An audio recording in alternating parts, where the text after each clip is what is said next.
Every morning that I come to school, I also feel this happy little buzz that's just coming around, and that sort of motivates the inner me. As a teacher, if a child has been very quiet, I can say, would you like a bubble time with me? A caring school is a listening school. Social skills have got much worse because of this constant screen time. I think every student right now is going through this. Talking to and interacting with a young person like you makes me always hopeful.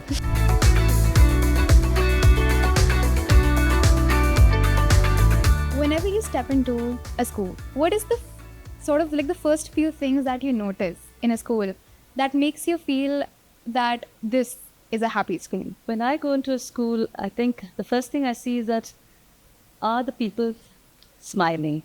It could be the reception staff, it could be the helper staff, it could be is the principal or the head teacher accessible? Does she or he have an open door policy? Is there a sort of a nice happy buzz coming down the corridors in the classroom? Or is there a lot of teachers shouting or students shouting? If there isn't that, and instead there's a happy buzz, there's a certain sense of order, and yet there's a certain sense of flow in the school, I think you immediately sort of sense it, that this seems like a happy place. And I know some schools that I've visited that are truly happy places where everybody knows what they're doing, teachers, students, and everybody's doing it without any fear, without feeling that they're being watched. So I think that's a happy school where everybody knows what they're doing. I agree with everything Maya has just said. I also like to see up to celebrate their work and to celebrate thoughts. They're sort of philosophical thoughts, and you say that's wonderful to see that as well. I like to go to staff room, and sometimes I see up something called Above and Beyond, and it's members of staff thanking other members of staff. Just a little post-it and say, thank you for that extra thing you did for me. Thank you for that. Again, with the children, I love it when children can give good feedback to each other, and they can also thank each other and appreciate each other. And you can see that up on the board. So there's a whole school feeling of individuals being celebrated for who they are. Every morning that I come to school, I also feel this happy little buzz that's just coming around, and that sort of motivates the inner me. You've emphasized a lot about respect and listening inside your student community. What can schools really do to really foster those values into their everyday lives? There needs to be some sense of structure. For instance, if you're looking at listening, there are a lot of people who listen to students who are vocal, very verbal, they're very articulate. Everybody listens to them. Teachers listen to them. Parents could listen to them. And I think it's important in a school to ensure that we provide a structure for listening to even children who don't as yet have a voice. It's about being an inclusive space. And that's why circle time is so important, because you're providing that structure and space and platform for children to listen to each other, and for adults, teachers, to listen to children. And I think that's important, because otherwise it's only the very vocal people who will speak, and the quieter ones don't ever get listened to. And how do you think teachers can incorporate this, like to make sure that even the quieter students make their voices heard? We have circle time, which is once a week. We also have something called bubble time, which is just a one-to-one chat. And sometimes we always have a think box where some children who don't like eye contact, they can write a message or they can draw a picture. They just want you to know something without being able to have yet to talk about it. It's that sensitivity to how sometimes I could have cards and on the floor, they don't want to speak, but they could lift a card to show what they like, what they enjoy in life. It's just, as Maya was saying, it's making that extra effort. And I can, as a teacher, if a child has been very quiet, I can say, would you like a bubble time with me? How are you feeling? And if they say no, I must leave it, because that's where they are. Yeah. But sometimes they're really grateful that someone has noticed. Yeah. So you have these three listening systems that back each other up. In fact, that's something I learned from Jenny, the fact that a caring school is a listening school. And if you're listening to children, you have those three listening systems of group listening, one-to-one listening or bubble time, and then the think books on non-verbal listening. So I think that's how a school can become more caring in its sense by listening to their students and having such creative ways. So a lot of times as students, we have a lot of opinions, but not everyone is able to communicate them. So what are your suggestions for schools to sort of make sure that their feedbacks, their suggestions are correctly heard? So I think one suggestion is, Jenny referred to a think box. For older students, for instance, we could actually look at a suggestion box in the class. Whenever a teacher is taught, even if it's not circle time, a teacher's taught, after that the teacher could say, if you have any questions, if you have any doubts, if something you didn't like today, something you didn't understand today, just put it into the suggestion box. So then the teacher at the end of the day or at the start of the next day takes a look at it, and she gets an insight into what's going on in children's minds. That's one way. Another way could be that you can have a board where you can put down 3 things I learned today, 2 questions I have, and 1 thing I'm going to think about a little bit more, and so on. So those are all ways in which teachers are getting insights, sort of a window into what's happening in every child's mind and head. And building up on that, do you think that teachers and students just listen differently? And if so, what can they learn from each other? It's a tricky question. I'm not sure. I'm sure because of age, perhaps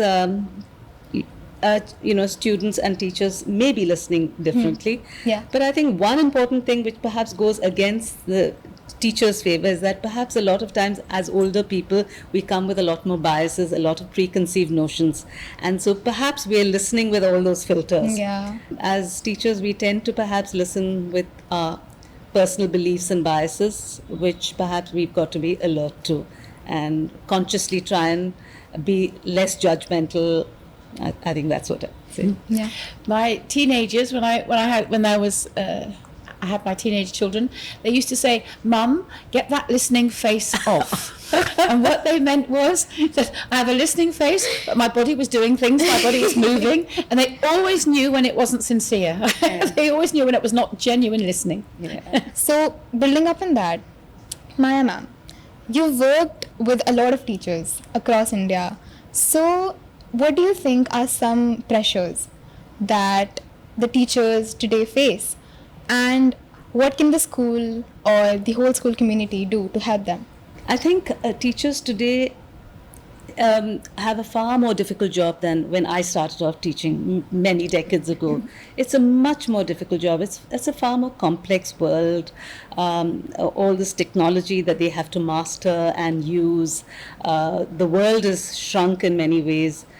There's so many more challenges, whether it is regarding AI today, or before that there was COVID, and the kind of parental pressures, societal expectations and demands, government demands. There are lots of things. It was a much simpler world in the 80s when I was teaching, which was a long, long time ago. So what can we do to help teachers? I think we seriously and definitely require more and more teacher communities, collaborations, where support circles, Jenny talks about circles of support.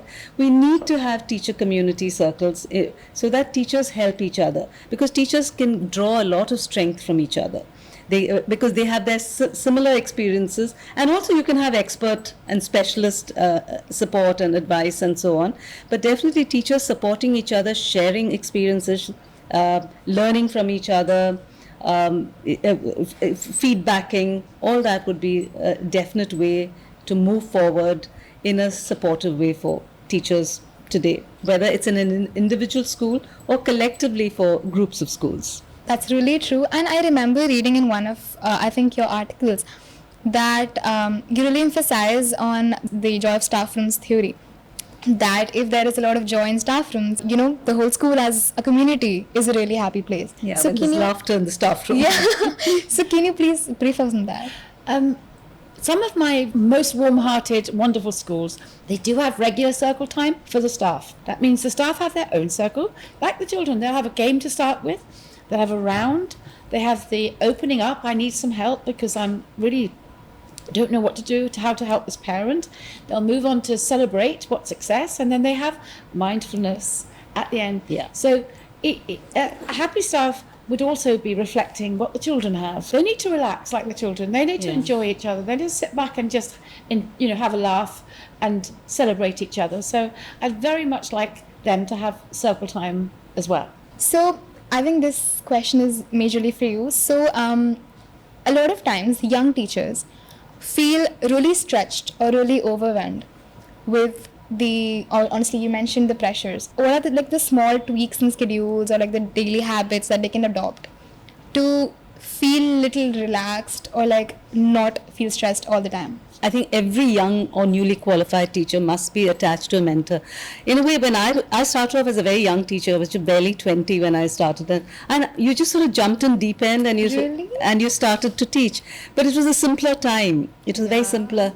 Now it's far more complex. So I think teachers need to have a mentor, a coach to help them at least carry through one academic year at least, so that they know what are the ins and outs of teaching, because teaching is not just about teaching those set periods in a day.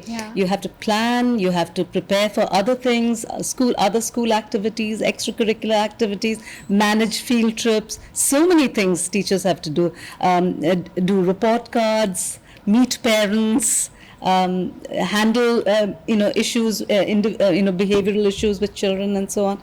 So there has to be somebody older, hopefully wiser and more skilled, who's actually helping them and coaching them and mentoring them. So taking somebody under your wing is an important thing, and that depends on the culture of the school. And I think many schools are beginning to understand that and foster that school culture of older teachers, more experienced teachers, mentoring younger teachers. Otherwise, it's very easy for teachers to quickly just leave the job. Teaching is very hard. People often think, I've got my degree, I've got my B.Ed, and therefore I can teach. Yes, you're qualified by paper to teach, but teaching is, I say that now. At 20, I didn't think teaching was a hard job. I thought I could teach, but I think teaching is an extremely complex job. Absolutely, it is. And my hat off to teachers now. I mean, honestly, I can float in, do a lovely day, but I float out again, and they're left with the everyday drudgery of it. But the one thing that both Maya and I are doing is teaching teachers to have a personal care plan. So they have a very good personal care plan. So part of today has been about them looking at where do they get their well-being from. No one's coming to rescue them. I say, if you want to stay in teaching, either stay beautifully or leave, but don't stay in there so that you'll get exhausted and then you're burnt out. It's not worth it. You've only got one life. So I really want them to have their own personal care plan.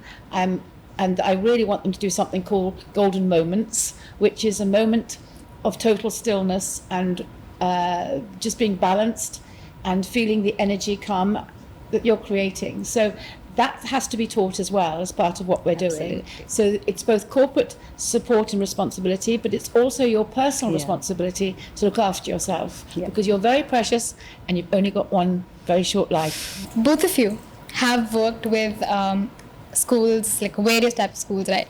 So what are some of the things that schools should never leave a sight of? I think the school has to place its people front and center of everything they do. The most important people, students and then teachers. Because without teachers driving the school, students really don't get an education. So I think there are lots of fads that come, this kind of method, this curriculum, AI, etc. But eventually a school is a human business. You have to foster that human relationship between teachers and students, and teachers and teachers, and students and students. I think you cannot have a school without that. Okay, that's perfect. And honestly, building up on that, how can teachers sort of rebuild that optimism and trust in students? In our schools, we have a lot of it's called trauma-informed teaching, but actually there's a buoyancy and a joy about being back with each other. And I see it in the way that they play with each other. And yes, social skills have got much worse, but I would say the social skills have got much worse because of this constant screen time. And that's all my research that I'm looking at, it's about the effects on mental health of the social exclusion of children playing with their friends, but they're playing on consoles and games and things. So that's the biggest threat to our society at the moment, is the isolation that's coming from all of these gadgets. There are children now who would choose not to go out with a friend, or they go out with a friend and they'll both be on a screen together, or I've got grandchildren and they would choose to go take them to a restaurant so they can sit upstairs and order their food on the phone rather than actually speak to the server. So we have an issue now, which is that they're going to lose their social confidence, and it's not to do with COVID, it's to do with a combination of many events, and we have real problems. So this is no longer an add-on, it's not the icing on the cake, it's the cake. We've got to make sure that everybody is engaging socially with respect and empathy and listening.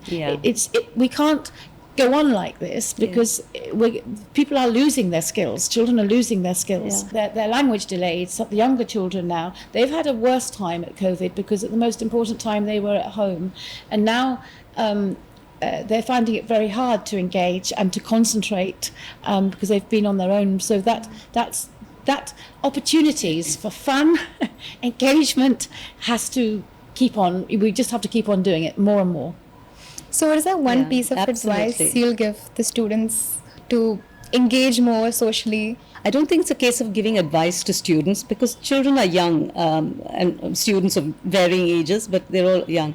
I think it's about what do we do as adults, what do we do as parents, as well as teachers. What are the ways in which we enable children not to be constantly using mobile phones and other devices? Instead, how are they interacting with nature? How are they interacting with each other? How are they sharing ideas, sharing thoughts, sharing feelings openly with vulnerability? I think that's important. Unless you model that, children are not going to learn. Young people are not going to learn. So I think it's all about we adults modeling it. And so I don't want to give advice to students. It's about what should we do as adults. So what are your suggestions to schools? Like, what's the best way that they can incorporate academic rigor with the playfulness and joy of their senior years? I think we're going around in a beautiful circle together. Yes. Because it will keep coming back to we need to have that joy and that fun in the circle. When you sit in a circle, there's nothing between you and everyone else. There's no paper, there's no pens, there's nothing. There's just you and the energy that's in that circle together. One of the ground rules is no one can mention anyone's name in a negative way. And what your student said today was how relaxing it was to talk about the issues and not to get personal. Yeah. So there was a real feeling of safety, which allowed them then to talk about difficult things. And I feel it's really beautiful how just a simple circle can incorporate such this beautiful energy that's just connecting us with each other. There's something truly magical about what happens in the circle, and if it's done well, if the teacher who's facilitating does well, somehow people shed their barriers and open up and speak, and it's truly magical. And in the end, if you're with people that are respectful and kind to you and want you actually learn to love them. Exactly. You're loving them in a very sort of just human way. You learn to love the vagaries of people and the interesting features of people. And I think that without love, we won't be moving forward at all. Not a soppy, silly love. It's just a love for humanity that says, I like your company. Yeah, it's an acceptance, and we need to learn that, because some people learn it automatically, but most young people or most adults also don't learn it. So when they go out into the world, you haven't learned to be accepting of each other. And I think that's what we need today with such a divided world. We sort of compartmentalize, I belong to this group and they belong to this group and so on. I think we need to be, and that's where the circle comes in, to be accepting of each other. I've just been left speechless. It's such a great opportunity to talk to you. I feel like we're just getting more and more divided day by day, based on our social preferences, our tastes, our everything. And I feel like the circle is just something, that one ring that could just tie us all together, and we could just all just share our connection. Somebody told me one long time ago that in a circle, everybody is equal and nobody has an edge over the other. Yes. Some of the native American Indian sayings are wonderful about the circle and what they feel, just the simplicity of it. So just before we close, we just have just a last few couple of questions. You spent the past few days at the Shiv Nadar School campus. So what are just some things that have stood out to you about this community?